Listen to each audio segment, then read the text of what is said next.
Hi, Clutter Fairy fans. Welcome to the Clutter Fairy Weekly for April 14th, 2020. I'm your co-host, Ed Gumnick, and I'm speaking with Gayle Goddard, professional organizer and owner of the Clutter Fairy in Houston, Texas.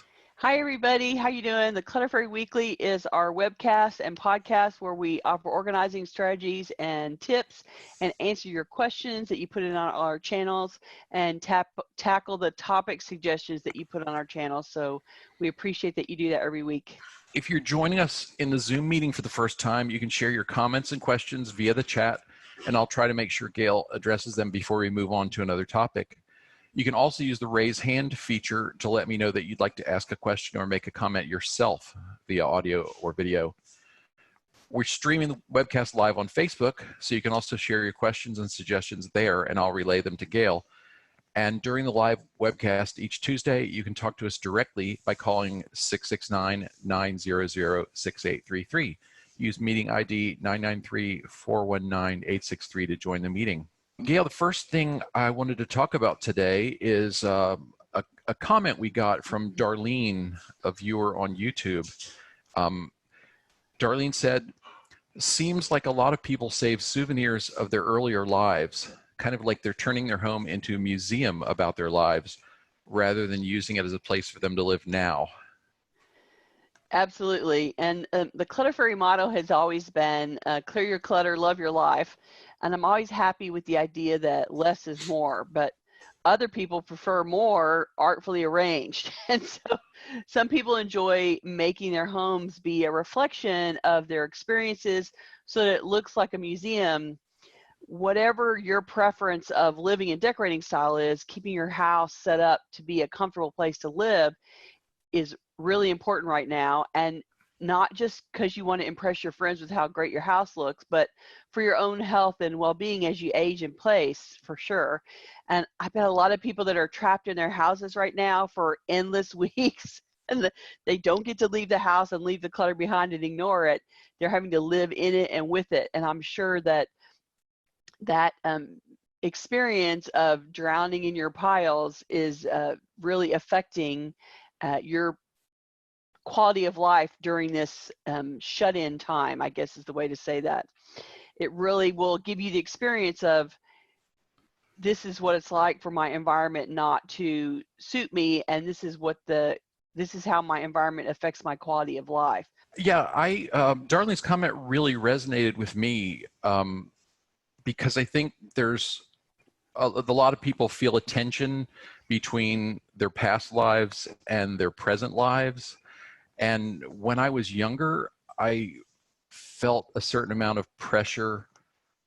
I think we're just sort of acculturated to think we need to keep souvenirs, think we need to keep a lot of photos, think we need to document everything that happens to us.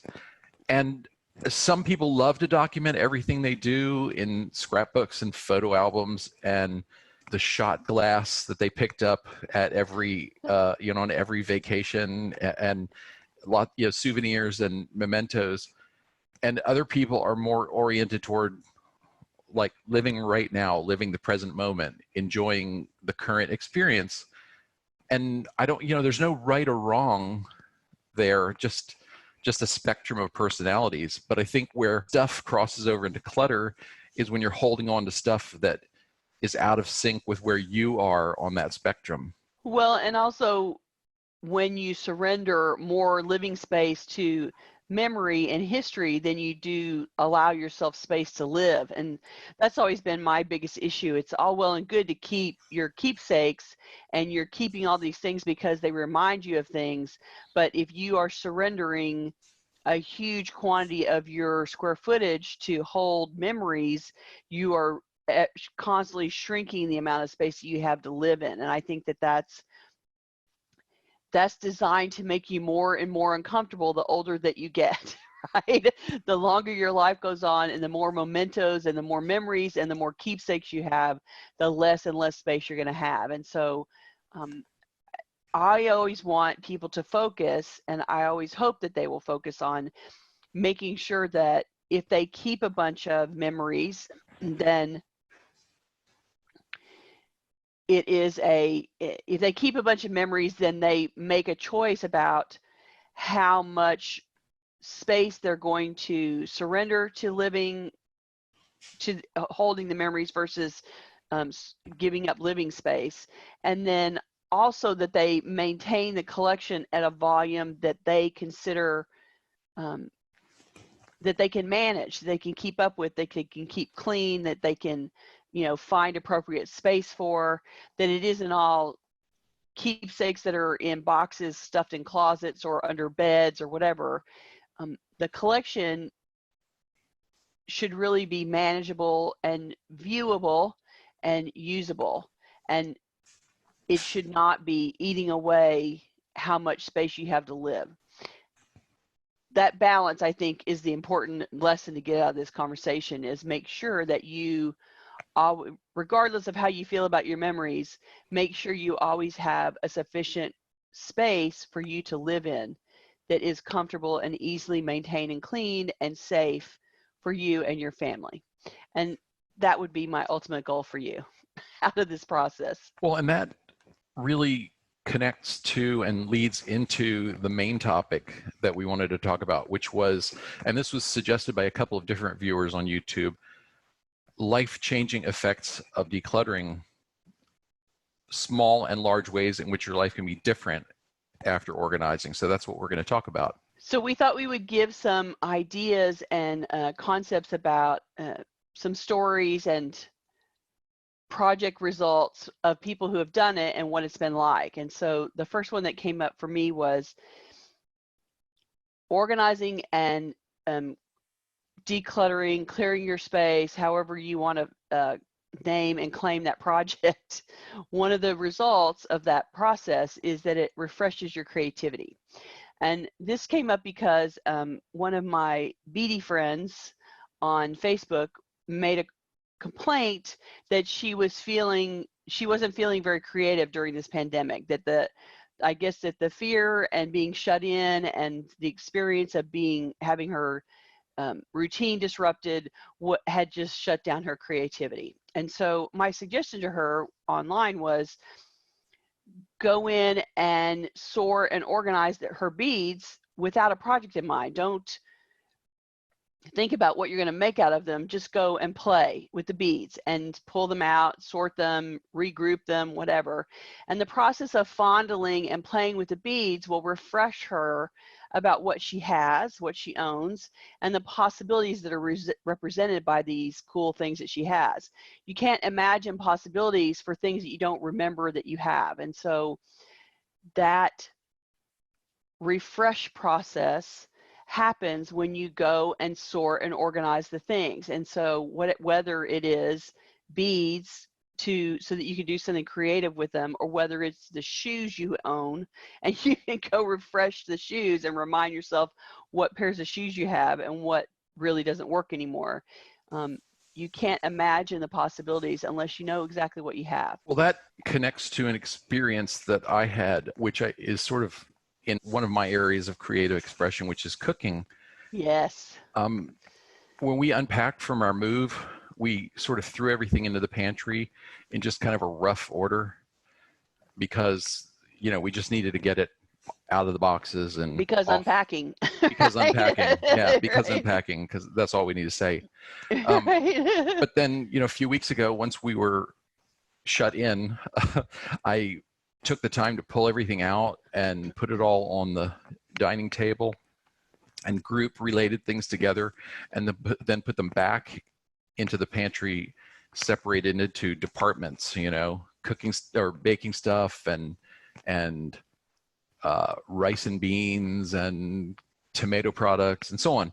And so now I have a much more complete picture of what we have, including some things I'd forgotten about, and I can get easy visual cues about things that are running low, so it's easier to make the shopping list. And then this kind of goes to another benefit of organizing, which is the opportunity to save money, because Yes. organizing the pantry means that I know what we have too much of and we need to use it up. And so I'm saving money by using things before they expire and by not over shopping. Exactly. Exactly. And now, everybody's having to be super creative right now about using up their food because they don't want to go to the store as much. And it's a perfect time to get clear about what's in there. And like you said, cooking is a creative endeavor for you.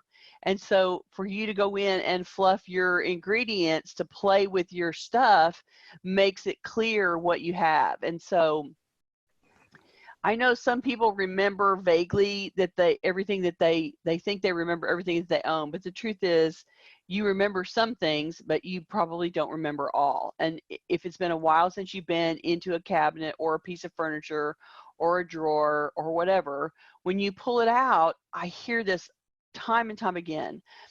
I pull out a cabinet, I empty a drawer, we pull all the stuff out, and I start showing it to the client. Are we keeping this? Are we not keeping this? So I hear one of two things. Oh my God, I forgot that we had that. What is that still doing here? And then I hear, oh my God, I forgot we had that. I was looking for that last week. And so there's no other way for you to know that you have it unless you are familiar and that familiarity is fresh. And so organizing provides you with the opportunity to go, here's my 37 things that were in the kitchen. Half of them are no longer good and I don't need to store them because I'm not going to ever use them. And here's the 15 cans of tomato product that I have. Perhaps I should make a sauce, right? And so it's a way for you to get clear about what you have and what resources are available to you across all things in your house. Truly. Jane, who's with us in Zoom, said last week she did the same thing with the refrigerator. Yeah. Take inventory. Take inventory. I'm also reminded when you were talking about not remembering, this is a little off topic, but I read something on an organizer's blog recently, and one of the exercises she does with clients, and this is of course subject to their approval, is she has them put things in a box, things that they're thinking about getting rid of but having a hard time deciding about. Right. Put them in a box, and then when she comes back a week later or 10 days or something, if they can remember anything that they can remember that was in the box, they get to keep. Which I thought was interesting. If they can't remember it, out it goes. If they can't remember, it's gone. Right. Well, and I often find when I'm working with clients that the process of decluttering reminds them that they have it. And we have this discussion where I'm saying, are we keeping it? Are we not keeping it? And then they say, well, now that it's in front of them, you could do X, Y, and Z with that. Well, sure. The visual cue of the object makes them start thinking of things that they can do with it. And you can see that they go into creative possibility mode. And, they start coming up with reasons to keep things right in front of me. Like, I must need to keep this because you've shown it to me and it still has value. Therefore, let me manufacture a reason to keep it. And so a lot of my process is to say, okay, I get it that it could be used, but the question is, would you really want to be using it? Would this come to the top of your list? Would this actually be a project that you would do? And then sometimes people can surrender it because it's like, yes, that project possibility exists and I'm creative enough to think of ways to use this thing, but would I actually then follow through with that project? And if the answer is no, then you can let it go to someone else who might follow through with that project. Jane added, sometimes it's like Christmas when opening a box. Right? Yes, it's really true because they have obviously forgotten all the things that are in there. And part of what happens is if you forget it long enough, then it dies. I mean, there are art supplies, for instance, the paints dry up and the clay gets hard and the things that you would be able to, the glue dries up. There's things that you can use that if you forget are there, they lose their useful life because you've forgotten that they're stuck in a corner somewhere. And so the organizing process is constantly refreshing you of what you own and what their possibilities are. And then it allows you to reevaluate whether that possibility is important to you or not. Do you care that this object has the possibility to be XYZ? And if it is no longer an important possibility to you, then you can surrender that object to let someone else make use of that possibility. And it's a good, it gives you that experience of reflecting what's going on currently in your life now and whether this object is part of that new life. And we've talked about that before too, the idea that you don't need to keep a bunch of stuff that go with activities and interests that are no longer part of your life. And so once you find some of those, then you get the chance to let them go and make space for the more current life, the more, what's happening for you right now. And that's really important. I think that's an important breath of fresh air that you can let blow through your life. Every time you sort through the stuff, you're making space for new and fresh possibilities in your life. And that's a great way to face life. And it's a way to use this time. And the weird thing is that because I'm working on this move client right now, I don't have any free time. I'm not in my house decluttering things and, refreshing myself and doing those things in my own home because I don't actually have the time right now.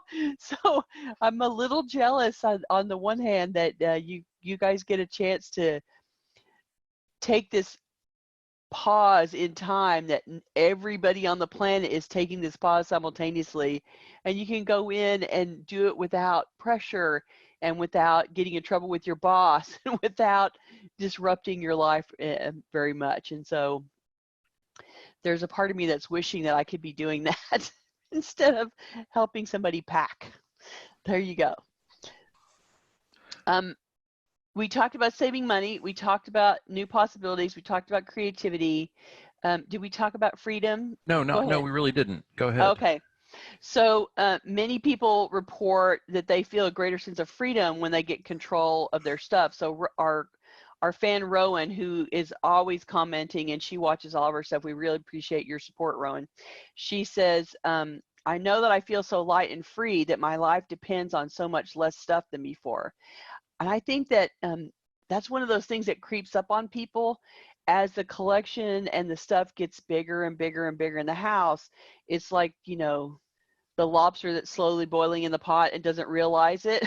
I think we have that experience in our houses of it slowly getting bigger and bigger and bigger. And one day we look around and go, oh my God, how did it get this bad?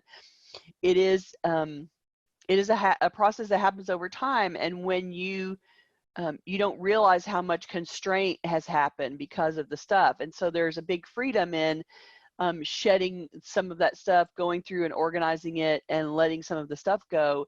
It definitely gets you, releases you from that sense of burden to let some of the stuff go. And that gives you a lighter, like she said, a lighter feeling that you're not as burdened and you're not carrying as much as you were before. And I think it makes a big difference. We also said that you can gain focus and clarity, and that one is about books. So that's for Ed to say.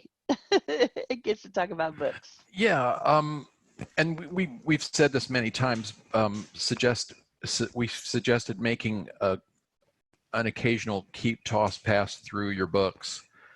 Or whatever your collection is, using the sorting algorithm of the moment.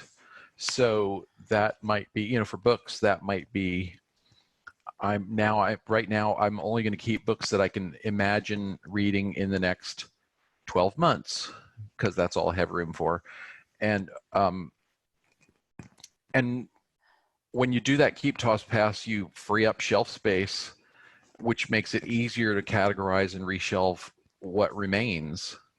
And I find too that the act of doing that, organizing the books, triggers ideas about what to read next. You discover the things you've forgotten about, right, and things to recommend to my reader friends, things I want to talk about with with my reading friends. And so, that's, it's, focus and clarity. And I don't know, I think that organizing can generate ideas. Right? I mean, it certainly generates a to-do list. I always have clients who go, oh yeah, that reminds me, I need to do fill in the blank, right? Some people use their stuff as visual to-do reminders. I think we can all agree that that's not really a very successful system. You probably need a better capture system of how to manage your to-dos than that.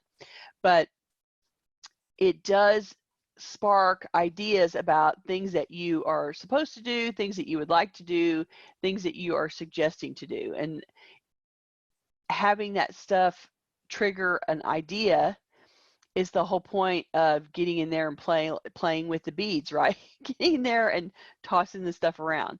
And the trick is, the more that you have, the more it takes to manage it, the more time it takes to manage it, and the more stuff we have to move around, shuffle, compartmentalize, store, and it makes the refreshing process longer and harder the more dense your space is. And so if you're that person that has waited a little bit too long to get started, then you might want to refresh yourself with a small area, refresh the junk drawer, refresh the refrigerator, refresh the, the linen closet, refresh something that is a little bit more manageable until you get more comfortable with the process. And don't forget that the refreshing process scramblizes it before it's better, right? You go through and you pull everything out. Like Ed said, he pulled everything out and put it on the dining table. And so, halfway through that project, I'm sure he was tired and he was over it. Right? Yeah. And that's not the end of the project. Pulling it all out and making a mess is not the end result that you're looking for. That's the interim step of deconstruction that happens as you refresh whatever that collection is. Well, and then you start to put it back again. And it was tempting to try and make it incremental and just say, well, I'm going to do these 2 shelves. But the reality is that there was stuff from all the departments on all the shelves, and so it really only made sense to pull it all out. And it would have been too much of a project if we didn't have so much time on our hands right at the moment. Right, exactly. And like you, I'm continuing to work through this, but there's some slowdown. I have clients who are not working, and so a little more time than usual. Debbie, who's watching on Facebook, commented, I do that box thing. After setting stuff aside for a week or so, it's easier to make a decision. It's easier to toss. Well, and truthfully, if you're somebody who is really creative, or you can suggest or think of possibilities really easily. Like if you look at something and go, oh, you could do blah, blah, blah, and you have a big long list of things you could do with something. You're going to have that initial response when you see something that you've forgotten that you had. You're going to pull it up and go, oh yeah, blah, blah, blah, blah, blah, right?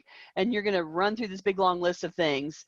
And it's going to feel like that item is super, super valuable and important because you have the capacity to come up with all these ways that you could use something. And so I think that the week's box, the parking of it for a week allows you to, okay, here's the big old long list. And I'm over the initial excitement, and now I can look at the item and evaluate it more soberly and in better reference to my own life, and not all of the baked in possibilities to that thing for anybody. And so giving yourself that pause is sort of like waiting until after the initial buy instinct has happened at the store before you actually buy it. It's the same kind of process. Yeah, it's kind of the flip side of that. Put it in your shopping cart, but don't check out. Yes, and then And then Exactly. come back a few days later and decide what in your shopping cart. I'm talking about online shopping cart Yeah, yeah, in this yeah, case, but exactly. um, Come back when that minute of initial surge of, oh my gosh, I gotta have that, goes by, and you can be more judicious and sober about your choices. Some um, people find this process super easy, and they can go, yeah, keep tots, keep cut, and it's really just a matter of they forgot what was in there. Oh, I'm never going to use that. Out it goes, and they don't care. But some people find their connection is rekindled by touching the things and handling the things, and they go, oh yeah, I kept that because la la la la la la. And so you sort of refresh that you have it, and you refresh yourself about all the possibilities, and then you have to talk yourself down from, are these possibilities that I ever want to realize? And so I recognize that for some of you this process is easier, and for some of you it's harder.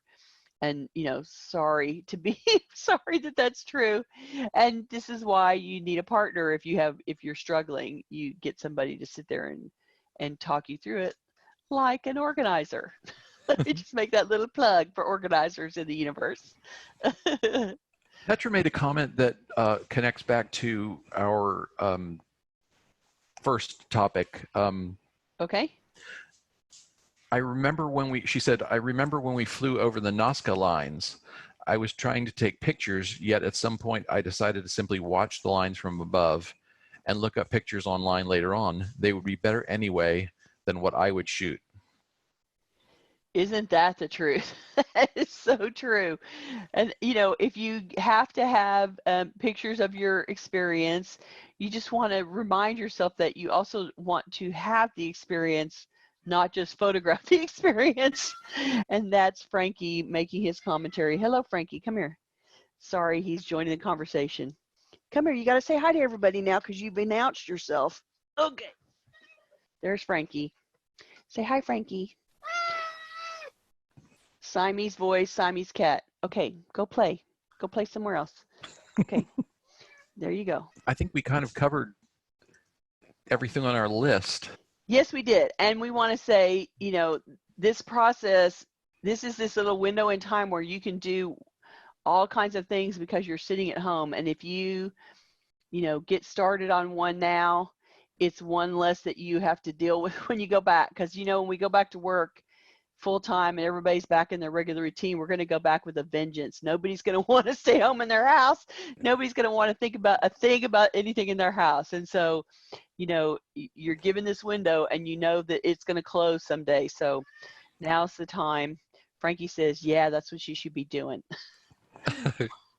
Somebody went on Facebook and said that they heard the cat meow in the background, and that their cat, she was listening to the recording and their cat heard the meow and turned around and was looking at this, and she gave it a dialogue that said, you will not organize me.